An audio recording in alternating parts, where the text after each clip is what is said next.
Nagasaki, viene spazzato via Israele. E poi c'è un appuntamento strano. Sì, nel senso che qui siamo stati coinvolti, sono stato coinvolto come Historia, che ha sede a Pordenone, anche se in maniera diciamo da megalomani e con l'ironia di Lucio Caracciolo, siamo l'Imes Club Imperiale, cioè Pordenone non essendo riconosciuti né pienamente friulani né pienamente veneti, ma avendo una storia di enclave imperiale dell'impero asburgico, perché era una città con le mura basse e nessuno l'attaccava o perché non gli interessava niente di attaccare Pordenone, o perché Pordenone aveva le mura basse, perché se l'attaccavi voleva dire attaccare l'impero, voleva dire attaccare Vienna, e quindi era meglio non farlo in certi periodi.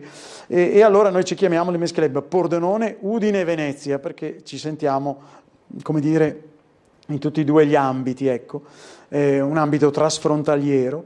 Però andremo con l'Ente Friuli nel Mondo e con EFASCE, che nell'ambito dell'Ente Friuli nel Mondo è la cordata pordenonese, perché poi c'è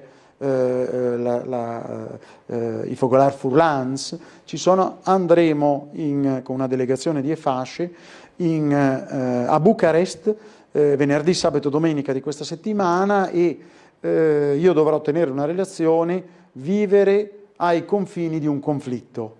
Ecco, qui ci sono tanti esempi. Vivere ai confini di un conflitto, Trieste ce lo può insegnare, perché con la ex Jugoslavia, con i Balcani, con la situazione del Kosovo, sappiamo benissimo cos'è qui a Trieste. Come Regione Friuli Venezia Giulia sappiamo benissimo, per tutta la storia che ha avuto la Regione Friuli Venezia Giulia, come GECT per esempio sappiamo cosa vuol dire invece superare questa roba qua.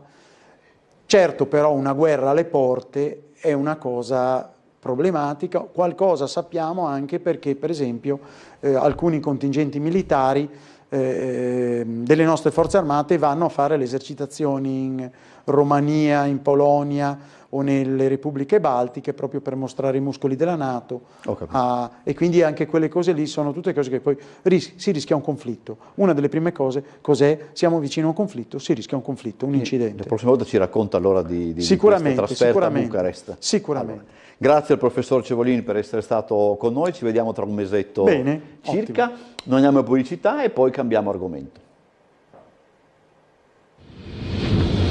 Ok.